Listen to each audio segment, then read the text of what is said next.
Vous vous souvenez de l'histoire du gardien des cimetières et du barman. Le barman qui avait ouvert son bar en face d'un cimetière, et il fait écrire « Il vaut mieux être ici qu'en face ». Alors le gardien du cimetière aussi qui vient, tout fâché, il fait écrire « Si on est ici, c'est qu'on vient d'en face ». Donc quand j'étais assis, je me suis dit « Il vaut mieux être ici qu'en face ». C'est que si on est là, c'est qu'on vient d'en face. Amen. Notre lecture se trouve dans Josué 24 et le verset 15.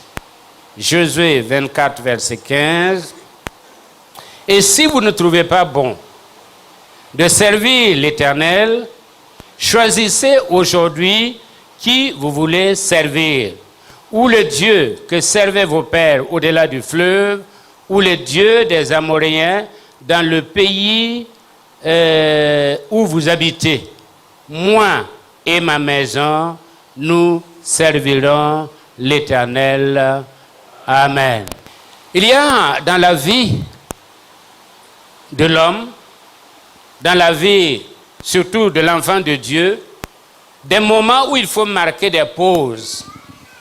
Des pauses pour faire le bilan.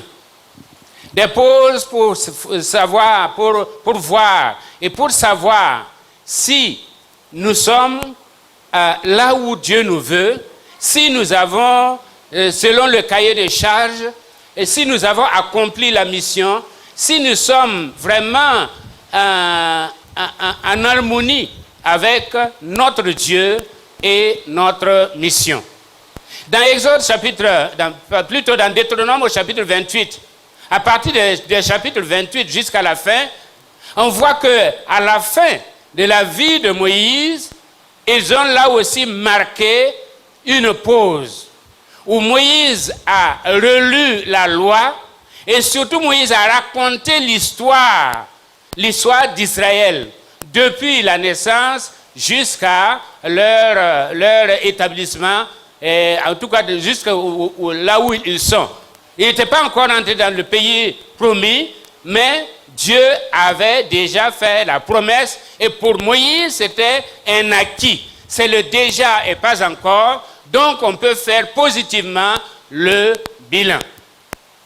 Alors ici, il est question de Josué. Josué en fin de mission et Josué en fin de vie. Parce qu'immédiatement après ça, on nous dit que Josué, fils de Nun, mourut. Donc il était en fin de mission, il était en fin de vie, il fallait qu'il fasse lui aussi le bilan et qu'il situe le peuple et qu'il appelle ce peuple-là à ses responsabilités. Et le verset qui nous intéresse, moi et ma maison, nous servirons l'Éternel, c'est le clou même de toute cette déclaration-là.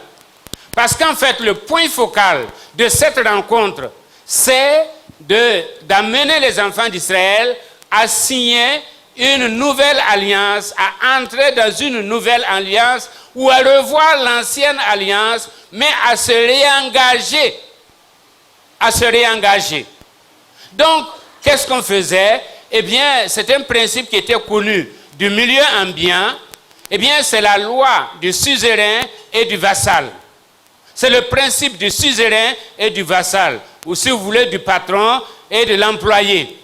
Où le patron renouvelait, il faisait lire tout le contrat, et maintenant le vassal signait. C'était accompagné d'une liste de bénédictions ou de malédictions.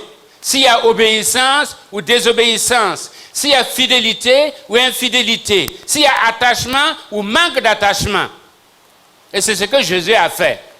Il devait renouveler l'alliance après un certain parcours. Et surtout après leur établissement dans le pays, il fallait revoir cette copie-là pour que les gens puissent s'engager en connaissance de cause, en toute intelligence. Alors, il a lu. Et le problème ici, c'est que même après tous les miracles qu'ils ont vus, après tout ce que Dieu a fait pour eux, depuis la sortie jusqu'à maintenant, le problème est que beaucoup d'entre eux étaient encore idolâtres. Chacun avait son petit Dieu. Chacun avait caché son petit Dieu quelque part. Et chacun disait, je suis à l'Éternel. L'Éternel, c'est mon tout. Chacun venait avec sa brebis pour offrir à l'Éternel. Et cependant, on avait encore des dieux à la maison. Et Dieu n'est pas dupe de cette situation. Et Josué n'était pas dupe de cette situation. C'est pourquoi le contexte dans lequel l'alliance a été signée, c'est un contexte d'idolâtrie parmi le peuple de Dieu. Vous allez me dire, c'est une contradiction en termes. Comment est-ce que parler d'idolâtrie avec un peuple choisi, un peuple élu, un peuple qui a été sauvé, un peuple qui a vu les miracles de Dieu, un peuple qui a été conduit le jour par la nuit par une lumière? Comment ce peuple-là peut-il encore se permettre d'être idolâtre? Et cependant, c'était la réalité. Et les 10 plaies par Moïse, les 10 plaies étaient contre les 10 dieux de l'Égypte. Il y avait 10 dieux. Et entre autres, surtout le Dieu du soleil. Et on a servi ce Dieu-là. Et Dieu était au courant. Dieu savait. C'est pourquoi il a dit par la bouche de Josué, si vous voulez, vous choisissez. Mais écoutez-moi, le service de Dieu, ce n'est pas et ou, mais c'est soit. C'est la totalité ou rien. Parce qu'une demi-vérité est un mensonge. Un demi-mensonge est un mensonge. Il n'y a que la vérité qui est la vérité. Sinon, le mensonge est un mélange de vérité et de mensonge. Et de non-vérité, disons. Et c'est pourquoi il a appelé le peuple. Et le peuple devait se prononcer. Et le peuple devait faire la part des choses. Si vous voulez servir l'Éternel, ne jouez pas avec l'Éternel. Parce que si vous vous engagez et que vous reculez, voici les malédictions. Il a dit, voici les malédictions. Et je sais que vous ne pourrez pas servir le Dieu parce que c'est un Dieu jaloux. C'est pas comme nos idoles, c'est pas comme, je sais pas, nos fétiches. On prend un fétiche par là, on ajoute à un autre. Quand ça ne marche pas, on va chercher un troisième et un quatrième. Et on ne fait que cumuler les fétiches qui ne s'excluent pas, puisque c'est du diable. Les fétiches ne s'excluent pas, mais Dieu est exclusif. Et son service est exclusif. Son obéissance est exclusive. On ne peut pas dire je suis de Dieu et que dehors on est une autre personne. Il n'y a pas de dichotomie pour l'enfant de Dieu, pour le service de Dieu. Soit on est enfant de Dieu, soit on n'est pas enfant de Dieu. On peut se flatter, on peut prétendre, on peut être avec les gens et on peut faire comme si on était enfant de Dieu, mais Dieu connaît les cœurs, il lit les cœurs, il sait qui est pour lui et qui n'est pas pour lui. C'est pourquoi il a dit, si vous voulez, si vous trouvez bon, servez les dieux. Ne soyez pas des tièdes. Personne n'aime le café tiède, même pas Dieu. Et personne n'aime les gens tièdes, surtout pas Dieu. Ne soyez pas des tièdes.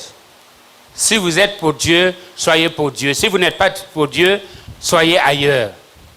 Pour qu'on sache au moins que vous êtes là-bas. Mais on ne peut pas servir Dieu avec un cœur partagé. Pas du tout.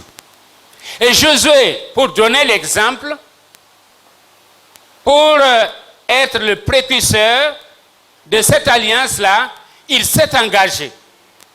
Il s'est engagé. Il a dit, en tout cas, je romps avec l'état des choses pour vous dire que moi et ma maison, nous servirons l'Éternel. Je ne sais pas s'il a consulté sa femme. Et d'ailleurs même, on ne sait pas si Jésus était marié. Parce que dans tout son parcours, on ne parle pas de sa femme. D'aucuns ont dit que c'était son armée qui était devenue sa maison. Quand il a dit « moi et ma maison », c'est là dans l'armée, son entourage immédiat, les soldats fidèles qui ont constitué cette maison. Mais je crois que Jésus avait une femme et des enfants, parce que la Bible ne nous parle pas de tout, la Bible ne nous dit pas tout. Ce qui est sûr, c'est que dans l'Ancien Testament, l'engagement était plutôt collectif qu'individuel. Il y avait l'engagement individuel, mais la bénédiction était collective. Donc les engagements étaient aussi collectifs. Il n'y a jamais une bénédiction isolée pour un individu. La bénédiction est collective. Et les engagements aussi étaient collectifs. En tout cas, Josué a voulu donner l'exemple. Et je crois qu'avant de faire sa déclaration, il a vécu ce qu'il disait. Il a vécu en famille, c'est pour cela qu'il était capable de déclarer. Il a amené toute sa famille à obéir à l'Éternel, à choisir l'Éternel, à servir l'Éternel. C'est pourquoi, à un moment donné, il était capable, au nom de toute la famille, de dire « Moi et ma famille, nous servirons l'Éternel. » C'est la journée du Maire. Vous, hommes, est-ce que vous avez donné l'exemple en famille? Est-ce que vous avez donné l'exemple en famille? Au point de pouvoir dire, ce que je dis là, c'est ce que ma famille croit. Ce que je déclare là, c'est ce que la famille est. Je reflète la famille. Et si je déclare, c'est que je suis appuyé, accompagné par la famille. Sinon, vous allez parler, et puis on va dire, qui parle là même? C'est qui parle?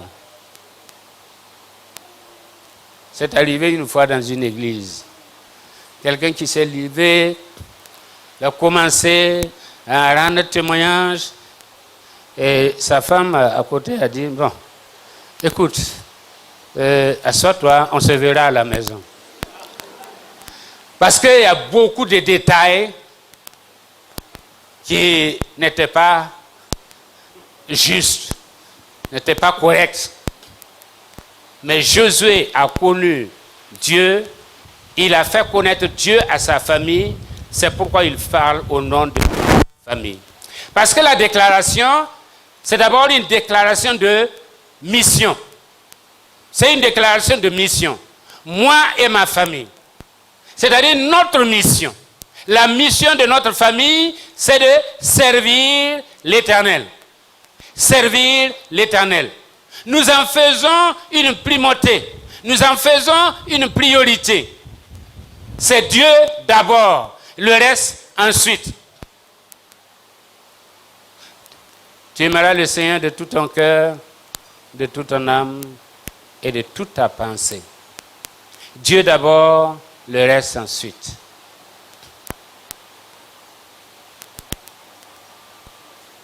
Nous disons le reste d'abord et Dieu ensuite. Quand nous demandons à Dieu de bénir l'œuvre de nos mains, quand nous demandons à Dieu une voiture, c'est pour quoi faire? Est-ce que c'est pour la gloire de Dieu? Ou bien c'est pour que les gens sachent que moi aussi, je suis devenu important? Churchill a dit que le drame de notre société, c'est que les gens ne veulent plus être utiles, ils veulent être importants. Tout le monde veut être important. Et quand on demande à Dieu la bénédiction, c'est pour être important.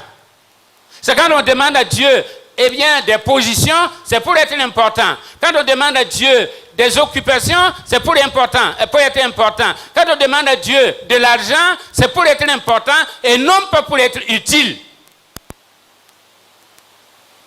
Dieu ne vous donnera pas. Ça, je le déclare. Il ne vous donnera pas si c'est pour être important. Si c'est pour être utile à l'œuvre de Dieu, il vous donnera. Mais si c'était pour être important, vous comparez aux autres, vous devez dire, voyez comment moi je suis venu il n'y a pas longtemps, voici ce que j'ai réalisé, moi en tout cas j'étais méprisé, mais voilà ce que j'ai... Non, si c'est pour ça, Dieu ne vous donnera pas, et même si vous l'avez, ce n'est pas avec la bénédiction de Dieu. Une déclaration de mission. Moi et ma famille, nous allons mettre Dieu en première position. Amen. Que nous puissions mettre Dieu en première position. Cherchez premièrement le royaume et la justice de Dieu, et tout le reste vous sera donné de surcroît.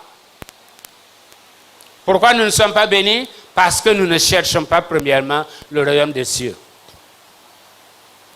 Et nous ne cherchons pas pour enrichir le royaume des cieux. C'est une déclaration de mission. Deuxièmement, c'est une déclaration de foi. Une déclaration de foi. Moi et ma maison, quelles que soient les difficultés, quels que soient les problèmes, quels que soient les obstacles, nous allons servir le Seigneur. Qu'il pleuve ou qu'il vente, nous allons servir le Seigneur. Qu'on ait en quantité ou qu'on n'ait pas en quantité, nous allons servir le Seigneur. Que je sois malade ou que je sois bien portant, je vais servir le Seigneur. Quelle que soit la situation, je vais servir le Seigneur. À Ilou, quand le pasteur Barré a perdu un de ses enfants dans un accident, j'ai accompagné le pasteur Pantore pour présenter les condoléances. Et quand nous sommes arrivés, ils ont organisé une petite réunion à l'église où le pasteur Pantore a pris la parole. Et ce jour-là, j'ai été frappé par ce qu'il a dit. Il a dit, pasteur Barré, quand vous êtes allé à l'école biblique, ou quand Dieu vous a appelé, vous n'avez pas dit, c'est si ma femme se porte bien. Vous n'avez pas dit, c'est si ma femme vit. Vous n'avez pas dit, c'est si mes enfants se portent bien. Vous n'avez pas conclu quelque chose avec Dieu. Vous avez répondu, vous avez dit, Seigneur, me voici pour te servir. Vous avez perdu des enfants.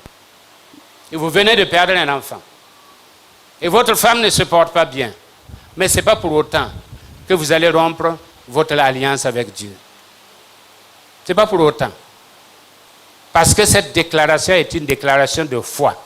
Ce que je vois ne doit pas me dicter, mais c'est ce que le Seigneur a en réserve pour moi. C'est ça qui doit dicter ma conduite. C'est une déclaration de foi. Tout en sachant que quelle que soit la situation, le Seigneur ne nous abandonnera jamais. Le Seigneur ne nous abandonnera jamais. Je suis avec toi tous les jours. Je ne t'abandonnerai point, je ne te délaisserai point. C'est ce qu'il a dit à Josué. Et c'est ce qu'il nous dit. La foi que Dieu nous accompagne dans toutes les situations. La foi que que quand nous servons Dieu, nous sommes dans la volonté de Dieu. Et même s'il y a des choses que nous ne comprenons pas, Moïse, à un moment, il a été obligé de renvoyer sa femme. Certainement, il y avait des problèmes. C'est quand son beau-père est venu qu'il a amené cette femme-là. La famille, c'est une unité. Et dans le film Fireproof, vous allez voir, il y a un exemple que quelqu'un a donné, ça m'a frappé. Il a pris le sel et puis, comment on appelle ça? Pepper en anglais. Hein? Le poivre. Les deux bouteilles là, il les a collées. Et quand il les a collées, le gars qui avait des problèmes avec sa femme, il a voulu séparer. Il dit non. Si tu sépares, tu vas casser. Tu ne peux pas le séparer. C'est un tout. Et ça représente le mariage. une déclaration de foi. Que quelle que soit la situation, Dieu est avec nous. Amen. Dieu est avec nous. C'est aussi une déclaration de responsabilité. Une déclaration de responsabilité. C'est Max Weber qui disait éthique de conviction, éthique de responsabilité.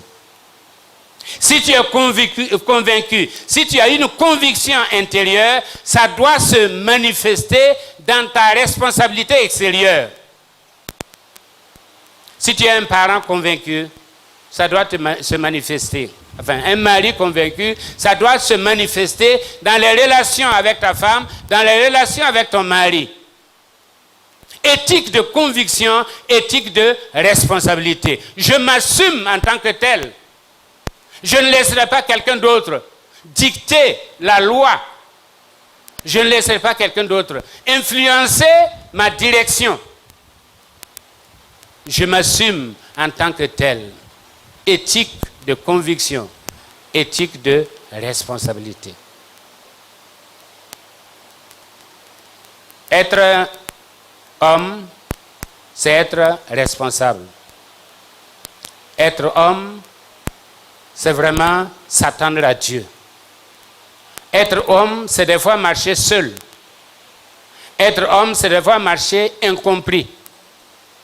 Mais être homme, c'est faire en sorte que ce que Dieu m'a confié, que je puisse que je ne perde aucun de ce que Dieu m'a confié.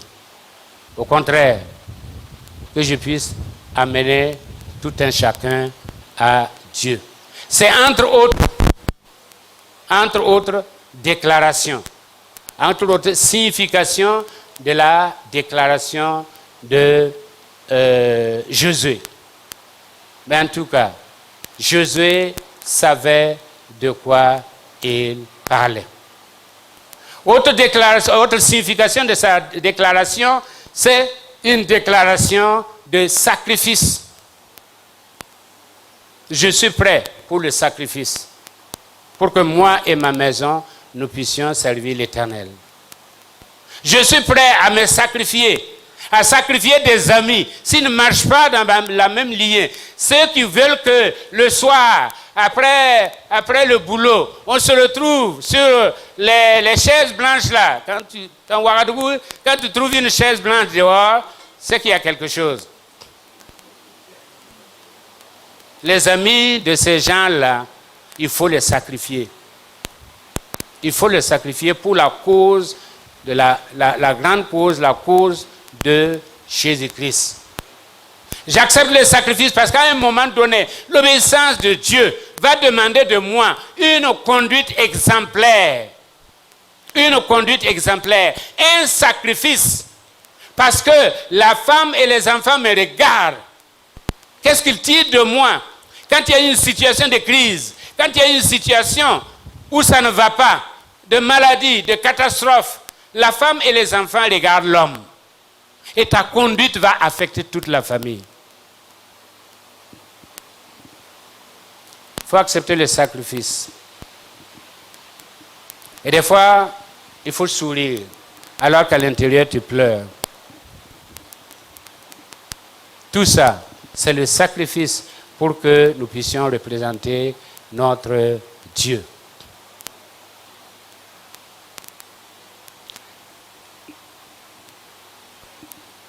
Servir Dieu, c'est vraiment donner un exemple. C'est prendre un engagement. Un exemple en prenant un engagement. Ce n'est pas seulement se lever le matin et se laisser emporter par le temps social, mais c'est suivre un engagement. Je me suis engagé. Et comme je me suis engagé, je tiens à mon engagement. Je ne dois pas faillir. Moi et ma maison, nous servirons l'Éternel. Nous ne servirons pas autre chose. C'est ça l'engagement. Je ne servirai pas autre chose, autre Dieu.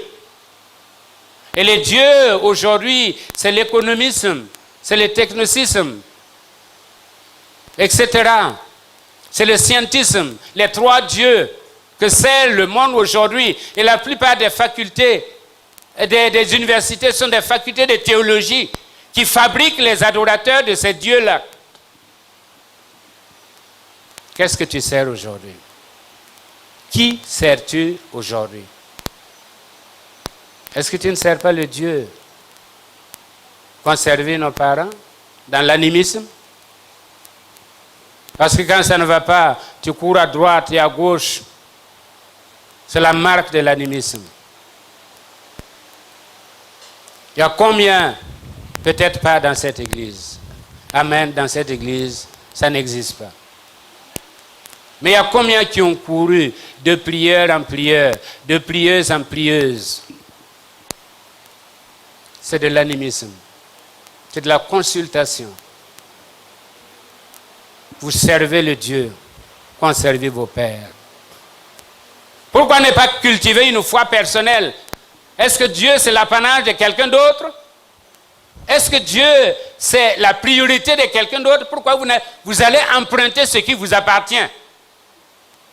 Vous servez le Dieu qu'ont servi vos pères.